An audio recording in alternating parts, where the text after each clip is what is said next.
یک سلام گرم و زمستانی خدمت تمام عزیزا. امروز یک اولی مقبول داره 184 متر مساحت و زیربناش 140 متر.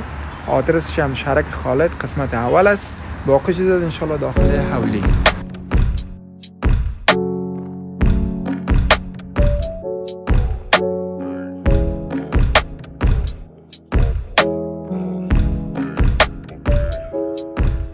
گفتنمون عزیزا که چند وقت نبودیم، شاید پیش مدقام آورده باشیم و یه اولی مقبول عزیزا دارای اسنان بسیار پاک و دارای 2 طبقه، 1 تخمون و دارای 6 اتاق و همچنان گفتنمون عزیزا مهمانخانه رای جداگانه داره و یک دکوریشن، یک نقشه بسیار خاص استفاده شده.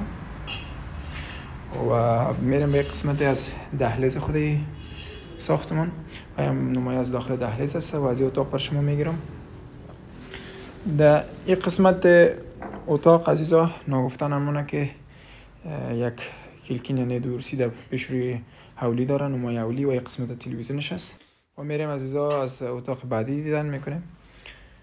و نگفتنمونه که این ساختمان یک نقشه بسیار خاص داره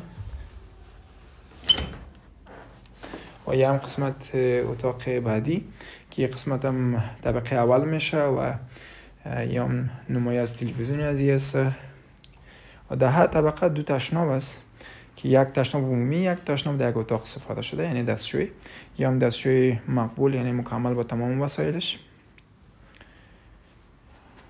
و یک قسمت هم آشپزخانه مقبول طبقه اول، یعنی یک آشپزخانه خیلی مناسب است که تقریبا 3.5x4 است. و میریم از مهمانخانه دیدن میکنیم که خود مهمانخانه عزیزان نگفتنمونه که رای جداگانه داره، یعنی قسمت رای از روی یعنی بیرون است، بیرون اولی یعنی سرک میتونه مهمان مستقیم از این قسمت بیایه به قسمت مهمانخانه و مهمانخانه یک دستشویی علیحده یعنی جداگانه داره و هم نمای داخلی از اتاق است. نگفتنمونه یعنی مهمان اذیت آزار نیست دیگه.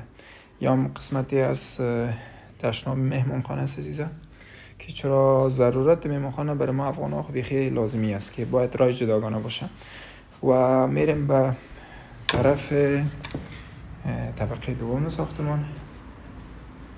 طبقه دوم ساختمان عزیزا یعنی یک بالکن خیلی خوب داره، یعنی تغییراتی که برش آمده و هم نمای از راهزینه است که میبینیم یک شیشه بسیار خوب استفاده شده و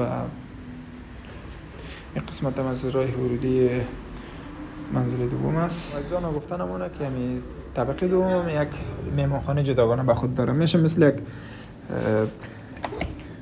چی استفاده کنه مهمانخانه مثل طبقه اول وارس. یک قسمت هم نمایی از بیرونش است و کاری ساختمان هم هنوز دقیقاً 100% تکمیل نشده. یا هم از لایتینگ های مقبولی اتاق است و یک قسمت هم از تشناب طبقه دوم است که مثل یک مهمانخانه استفاده میشه. از این میشه مهمانا از اینجا استفاده کنن.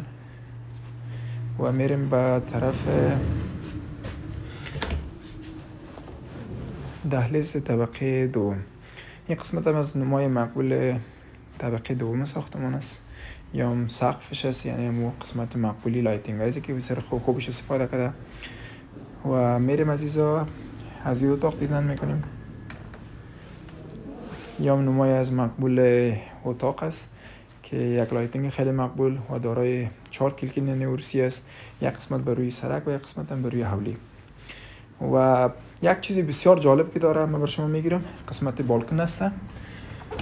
یعنی عزیزا به قسمت بالکن ازی خیلی یک بالکن دلواز مقبول و خوبش دیگه هیچ چیز کمپیوتری به خود نداره، یعنی به خاطر آفتاب دادن، به خاطر بعضی ضرورت دیگه است میشه استفاده کنیم. و میریم از این اتاق دیدن میکنیم عزیزا. این قسمت هم یکی از اتاقای مقبول به خاطر میمانو میشه استفاده کنیم که یک دکوریشن بسیار خاص داره و یعنی از حساب دکوریشن نقشه کمبوتی نداره. و بر شما از نمای خود دهلیز میگیرم که نمای مقبول از دهلیز است و فعلا میریم از تشناب بر شما نشان میتونیم دستشویشه که دستشوی ازی هم دستشوی عمومیش است که تمام وسایل جای داره عزیزا بایلر یعنی شاور همه چیز و میریم از آشپزخانه دیدن میکنیم. یه نمای مقبول از آشپزخانه طبقه دوم که مثل طبقه اول است و نگفتنمونه که یک تخمام خیلی مقبول داره و تشکر از اینکه ما را بیننده هستین. کامنت، شیر، لایک، گفتم مردم سابسکرایب از یادتان نره و بسیار زیاد تشکر از نظرهای خوبتان. بازم به هر حولی که شما میمونین نظرتون بتین، انشالله ما همراه نظر شما کار میکنیم. با عزت و سربلند و سرفراز باشید.